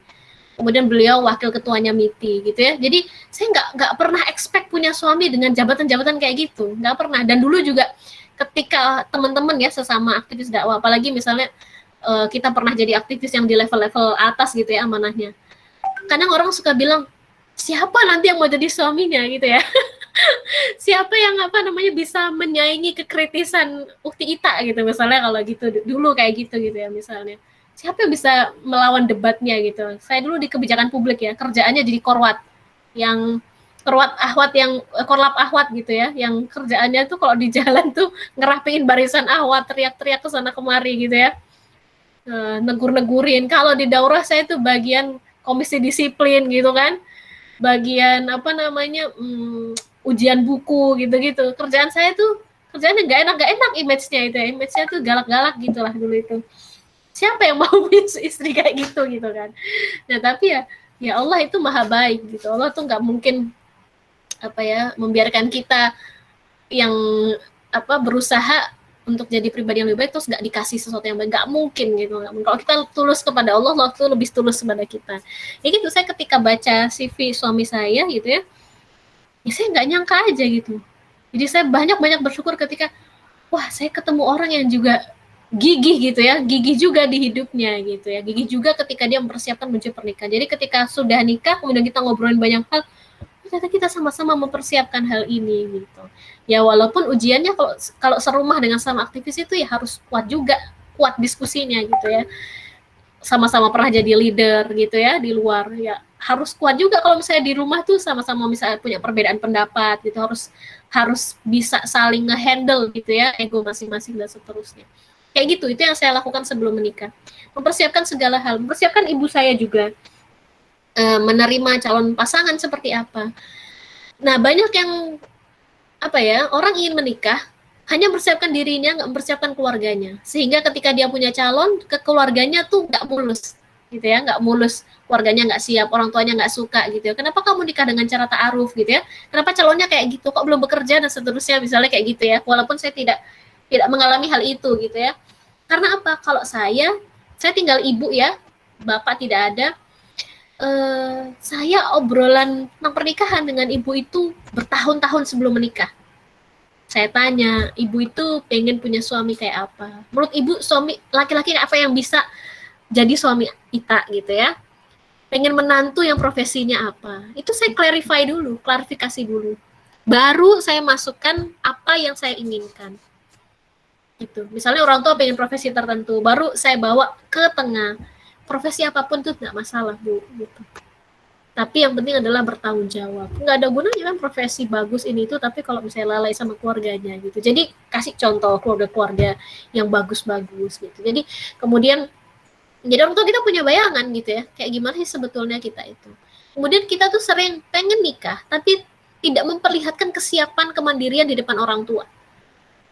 Nah, itu yang orang tua jadi nggak yakin, emang iya ini mau nikah, baju aja semua dicuciin, pergi keluar nggak pernah gitu ya.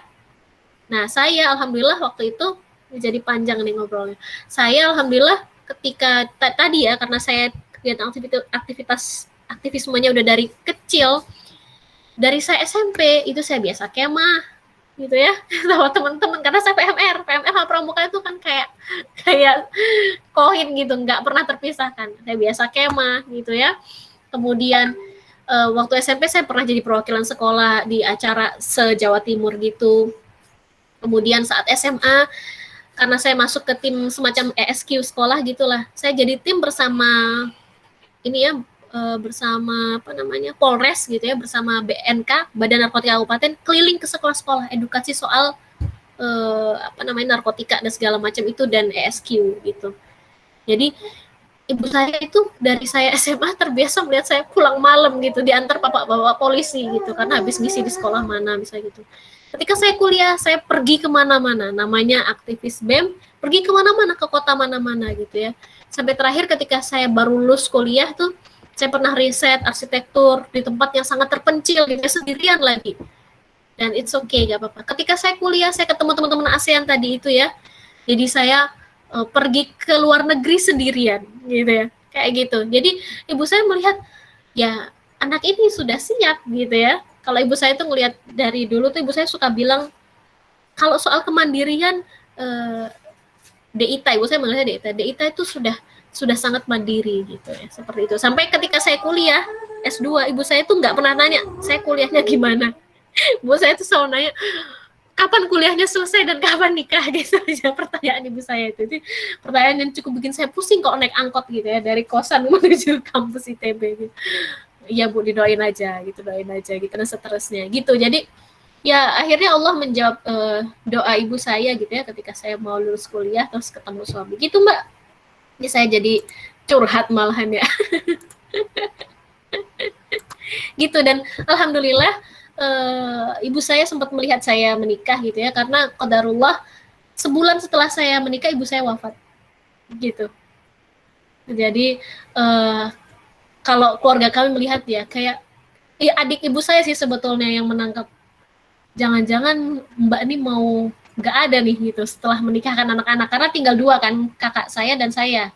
Yang ibu saya pengen sebetulnya nikahnya dibarengin, tapi selisih berapa bulan, akhirnya beberapa bulan aja gitu, karena ada satu dan lain hal gitu. Jadi setelah itu ibu saya wafat, dan alhamdulillah sih saya senang udah bisa mewujudkan harapan beliau gitu ya, sudah bisa melihat anaknya dilepas dengan orang yang tepat, dan beliau kembali ke Allah semoga dalam keadaan yang sebaik-baiknya gitu Mbak. Jadi Allah itu ngasih timing selalu tepat gitu ya. Jadi teman-teman tuh jangan pernah khawatir, aduh nanti gimana, persiapkan aja. Tugas teman-teman tuh mempersiapkan dengan sebaik-baiknya gitu. Kalau kata Ibnul Qayyim itu, ruh-ruh itu saling kenal satu dengan yang lain gitu ya, dan dia akan saling berdekatan yang sevisi, dan saling menjauh kalau tidak sevisi, begitu aja.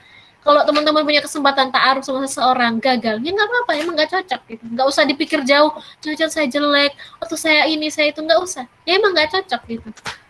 Nggak ngeklik, ruhnya itu nggak ngeklik gitu. Nanti Allah ganti, teman-teman ridho aja. Tugas teman-teman ridho, nanti Allah kasih ganti yang lebih baik, yang lebih klik, yang bisa jadi partner untuk bertumbuh tadi di 3 hal. Menjadi pasangan yang solih, yang solihah, kemudian membantu bersama berdakwah di dunia wal akhirah gitu ya. Jadi membantu urusan dunia, membantu urusan akhirat kita gitu. Mendidik generasi-generasi yang kuat untuk Islam kayak gitu. Begitu Mbak-mbak semuanya. Malam-malam semoga nggak ngantuk ya dengerin dongeng saya. Terima kasih Mbak Ita. Sama. Cukup ya, teman-teman, sudah Masya Allah ya, tidak terasa sudah hampir jam 10 kurang 15 menit ya, Mbak. Mungkin Mbak Ita sudah persiapan buat ini. Oke. Akhir dari acara mungkin Mbak Ita ada ini closing statement, boleh Mbak? Oke. Baik, saya izin share sebentar ya. Nah, ini yang tadi saya tahan nggak saya sampaikan ya. Di closing statement ini saya cuma mau ngasih teman-teman contoh ya, perempuan-perempuan yang diabadikan dalam Islam sebagai teladan kita semua. Tentu bukan tanpa sebab ya mereka diabadikan dalam Islam. Yang paling terkenal adalah 4 perempuan pemimpin wanita di surga ya. Siapa aja itu? Ada yang tahu? Siapa aja? Ada yang tahu siapa aja 4 perempuan penghulu wanita surga? Ada Khadijah, ada Maryam binti Imran, ada Asia binti Muzahim, kemudian ada Fatimah binti Muhammad Rasulullah SAW. Teman-teman pernah berpikir nggak kenapa? Kenapa mereka? Pernah nggak tahu kenapa sih mereka yang jadi contoh buat kita? Kenapa ya? Yang pertama, Khadijah binti Khuwailid, perempuan yang menguatkan suaminya. Seorang janda yang visioner, pertama kali beriman, punya keikhlasan tinggi kepada Allah, berderma dengan segala yang dipunyai di jalan Allah. Sampai ketika beliau mau wafat, di depan Rasulullah, beliau bilang, ya Rasulullah, jikalau nanti ya di jalan dakwah ini udah habis nih, nggak ada apa-apa, masih butuh bantuan gitu ya, ya pakailah tulang-tulangku ini, jual lah gitu, dan gunakan untuk di jalan dakwah. Sampai kayak begitu. Sanggup nggak kita jadi istri kayak gitu?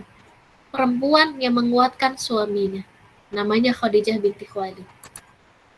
Yang kedua, Fatimah binti Muhammad SAW, perempuan yang menguatkan ayahnya. Kalau dalam sirah Ummu Abiha disebutnya, ibu dari ayahnya, sampai kayak gitu. Karena Fatimah itu menggantikan peran Khadijah semenjak Khadijah wafat. Yang ngurusin bapaknya itu Fatimah gitu ya.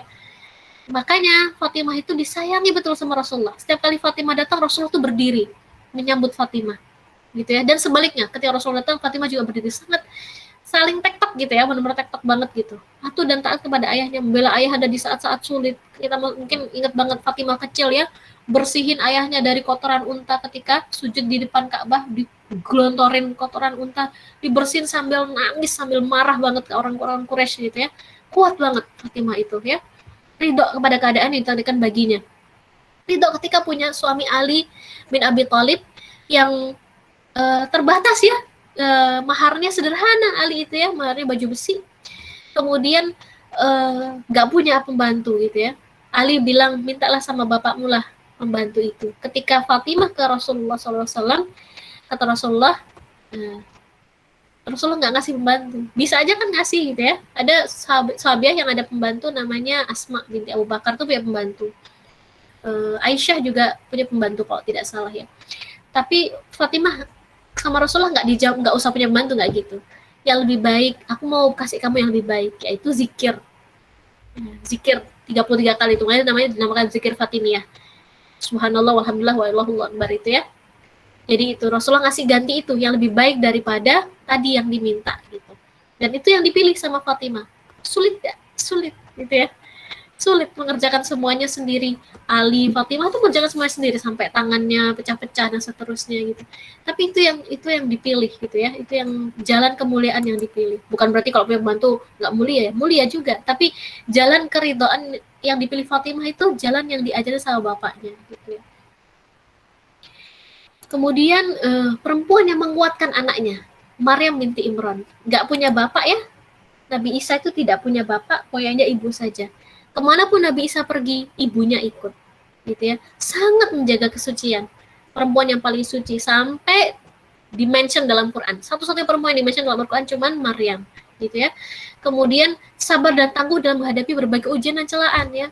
Anaknya orang mulia banget gitu ya, terus dicela dengan macam-macam tuduhan gitu. Kalau teman-teman baca biografinya Bunda Maryam, baik yang versi asli atau versi ditambah-tambahin, di situ luar biasa lah kisahnya bagaimana beliau menjadi orang yang sangat amat tegar gitu ya dengan segala macam tuduhan di Al-Quds saat itu, sampai beliau keluar dari Al-Quds dan seterusnya.